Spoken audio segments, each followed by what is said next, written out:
ప్రజా సంక్షేమానికి ముఖ్యమంత్రి నారా చంద్రబాబు నాయుడు పెద్దపీట వేస్తున్నారని రాష్ట్ర వ్యవసాయ శాఖ మంత్రి కింజరాపు అచ్చెన్నాయుడు అన్నారు. పెందుర్తి మండలం గుర్రంపాలెం గ్రామంలో సుపరిపాలన తొలి అడుగు కార్యక్రమంలో కింజరాపు అచ్చెన్నాయుడు పాల్గొన్నారు. ఈ సందర్భంగా ఆయన మాట్లాడుతూ ముఖ్యమంత్రిగా నారా చంద్రబాబు నాయుడు బాధ్యతలు చేపట్టిన తర్వాత అభివృద్ది పరుగులు పెడుతుందని తెలియజేశారు. కార్యక్రమంలో తెలుగుదేశం పార్టీ నాయకులు గండి బాబ్జీ, కోరాడ రాజబాబు, స్థానిక నాయకులు సుఖవాసి అజయ్, మరికొంతమంది నాయకులు పాల్గొన్నారు.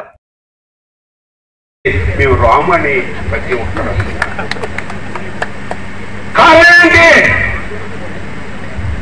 మళ్ళీ ఆయన వస్తే మా బతుకులన్నీ పోతాయి. కానీ ఈసారి చంద్రబాబు నాయుడు పల్ల గుద్ది చెప్తున్నాడు. ఎందుకు చెప్తున్నాడంటే ప్రజల మీద నమ్మకంతో. మీకు ఈసారి భయం లేదు, 100 అడుగులు పెడతాం, మొత్తం మట్టి కప్పుతామని ధైర్యంగా చెప్తున్నారు.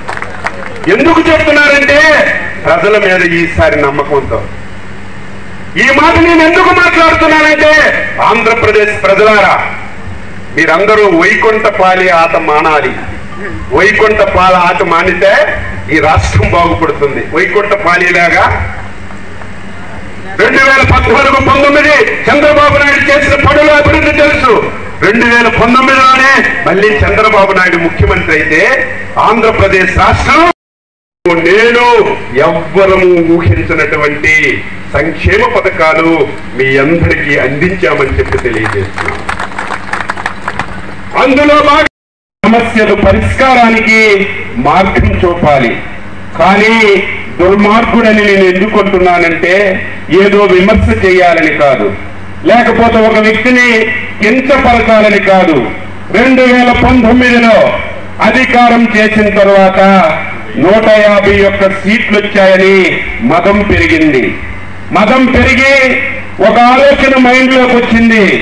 ఆంధ్రప్రదేశ్ రాష్ట్రానికి నేనే 30 సంవత్సరాలు ముఖ్యమంత్రిగా ఉండాలి.